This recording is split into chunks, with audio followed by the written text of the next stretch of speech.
इसके आगे अभी गोवर्धन लीला की कथा आती है सज्जनों। एक दिन हमारे कन्हैया अपने पिताजी से कहा, हे बाबा ये कौन सी तैयारियां चल रही है? बाबा ने बताया, बेटा इंद्र याग की तैयारी चल रही है। इंद्र को जानते हो ना, जो इंद्र जो पानी बरसाने में ना सहायता पहुंचाते हैं बेटा, और वर्षा होती है तभी तो हम सबका काम चलता है ना। कन्हैया ने कहा, पिताजी सब प्रथा मेरी बात मानोगे तो बंद कर दीजिए, यह प्रथा आप बंद कर दीजिए पिताजी। कभी तुम्हारी सहायता की है, कभी तुम्हें दर्शन दिया है, बताओ भला। तो बोले नहीं नहीं ऐसे देव को मत मानो, मैं जिस देव को बता रहा हूँ उस देव को मानो।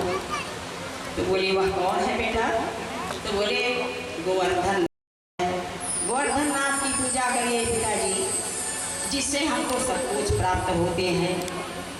वहीं से हमें हमारे गायों को भी चारा मिलती है, हमें भी फल मिलते हैं, फूल मिलते हैं, औषधियाँ मिलती हैं, और वर्षा कराने में सहायक तो हमारे पर्वत ही करते हैं। इसलिए गोवर्धन नाथ की पूजा करो पिताजी।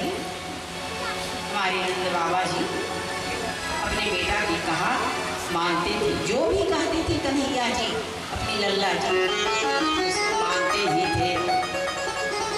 अब सभी तरफ बात फैल गई, सभी तरफ बात फैल गई क्या कि कल गोवर्धन भगवान की पूजा होगी। अब भोर में सब उठे, ब्रह्ममुहूर्त में सब कोई उठे, ब्रजवासी लोग ब्रह्ममुहूर्त में उठे और खाद्यान्न पदार्थ तैयार किया। नाना प्रकार के पकवान बनाए गए सज्जनों, पूजा की थालियां सजाई गई और सभी सामान को गाड़ी में लाद करके भरवा करके सब के सब गए। गोवर्धन पर्वत में सब भजन करते हुए पहुंच गए और पहुंच करके सब ने भगवान की पूजा करना शुरू कर दिया। और वहाँ भगवान के दो रूप हो गए सज्जनों, दो रूप हो गए। कौन कौन से? एक तो गोवर्धन नाथ बन करके बैठ गए और एक पुजारी बन करके बैठ गए। पुजारी और भगवान दोनों के रूप में बैठ गए भगवान वहाँ। और मानसी गंगा प्रकट भी कर दी, मानसी गंगा प्रकट कर दी सज्जनों। सब ने नहाया, भगवान को भी नहलाए, भगवान का अभिषेक किए और सुंदर पूजा पाठ करके आज 56 भोग लगता है भगवान का। भगवान भी 56 भोग लगाया गया सज्जनों। भगवान भी जो जो भोग लगाते थे उसको तुरंत ग्रहण किया करते थे, तुरंत ग्रहण किया करते थे।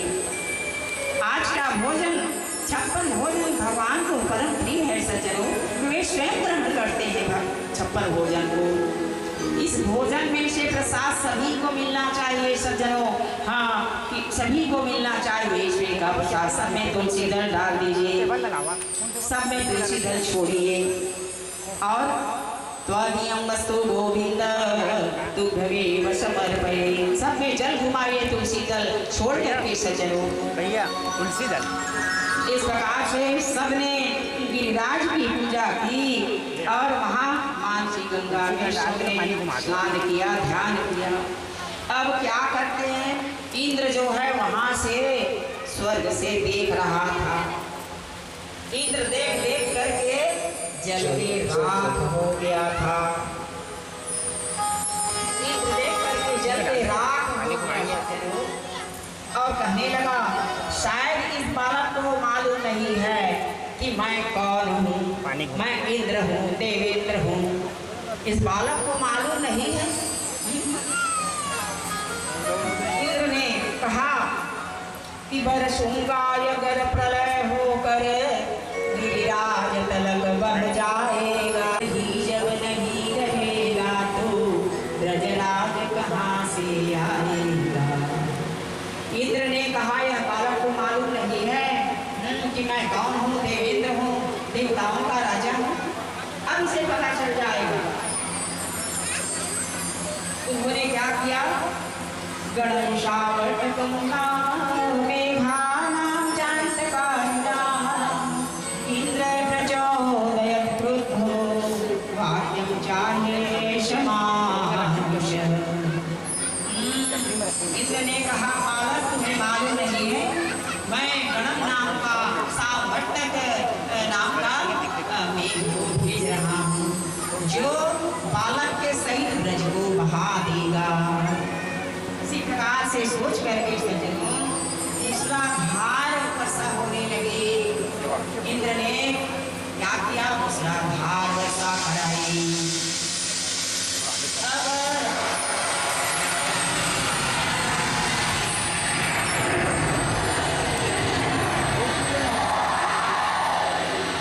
जो ही भयानक वर्षा हुई सज्जनों, त्यों ही सब बार बार डरने लगे, हवाएं चलने लगी।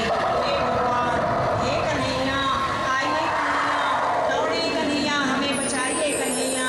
हाँ, एक गले भारी हवा चल रही है और भयानक वर्षा हो रही है, बचाइए कन्हैया।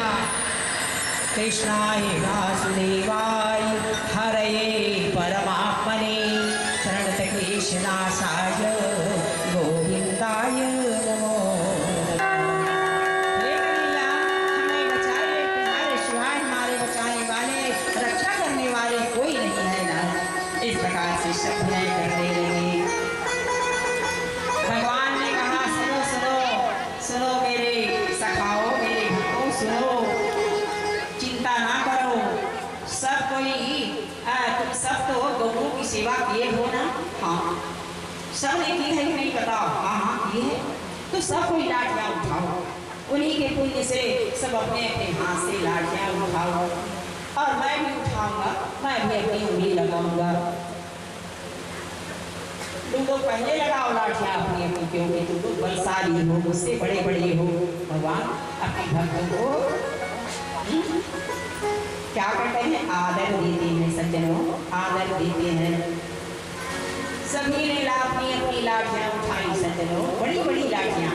सब सखाओं ने क्या किया, बड़ी बड़ी लाठियाँ उठाई और पर्वत में टिकाया। उस समय भगवान ने क्या किया, उस समय भगवान ने क्या किया, अपनी शक्ति, आधारी शक्ति राधा जी का ध्यान किया। राधा जी का ध्यान किया सज्जनों, जो पर्वत भगवान की क्षण उंगली में आकर के टिक गए सज्जनों। भगवान गोवर्धन को धारण किए हुए हैं और सभी ग्वाल बाल झमाझम भजन कर रहे हैं। सब भजन करने लगे। ओ कितना सुंदर छाता हो गया हमारे लिए, तो भगवान ने छाता लगा दिया। देखो तो भला पर्वत में कितनी रक्षा की है हमारी। सब बार बार कर रहे थे, हम लोग पर्वत को उठाए हैं, देखो तो भला कितना सुंदर छाता मिल गया, सबकी रक्षा हो रही है। सब वही सोच रहे हैं कि हमारे उठाने से, हमारे लाने से ही पर्वत टिका हुआ है। बताओ भला, तो सब झमाझम भजन करने लगे। सब गा बजा रहे थे, भगवान का नाम ले रहे थे। तब मैया ने देखा कि अरे मेरे लल्ला को आज 7 दिन हो गया वर्षा होते, और 7 दिन से अपनी उंगली को गोवर्धन में टिकाया है। मेरी लल्ला की उंगली लच न जाए, मुझे चिंता हो रही है। हे सखाओ, देखना तुम लोग, मेरे लाला की उंगली लच न जाए। सखाओं ने कहा मैया आप चिंता ना करिए, अरे आपका लल्ला तो केवल उंगली को ऐसे लगाया बस है, टिकाया बस है। बाकी हमने तो बड़ी बड़ी लाठियाँ लगाकर पूरी ताकत लगाई है, पूरा बल लगाया है हमने। हमारे ही बल से यह पर्वत जो है टिका हुआ है। मैया आप इस बात की चिंता ना करो। अच्छा, तो 7 दिन से सज्जनों यह कार्य चला, और 7 दिन से मेरे कन्हैया उस पर्वत को उठाए रहे, और 7 दिन तक घनघोर वर्षा हुई सज्जनों, घोर वर्षा हुई। कहते हैं इसकी जो वर्षा हुई उसकी बूंदें कितनी बड़ी बड़ी थी। तो कहते हैं हाथी के सूंड के जो अग्रभाग होते हैं उतनी बड़ी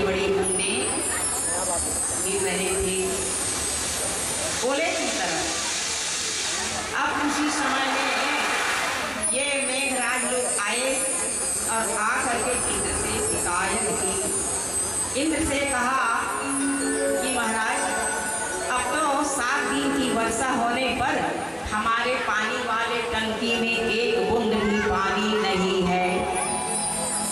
इंद्र ने कहा अरे पानी नहीं है? बोले हाँ हाँ, पक्षी पीने के लिए पानी नहीं है महाराज। तब तो फिर यह बालक कोई साधारण नहीं है। मैं इसे कष्ट कर रहा था कि ब्रज के सही बजराज को बहा दूंगा, परंतु यह काम तो मेरा बाप भी नहीं कर सकता। इंद्र जो है जाके भगवान के शरण में गिर गया।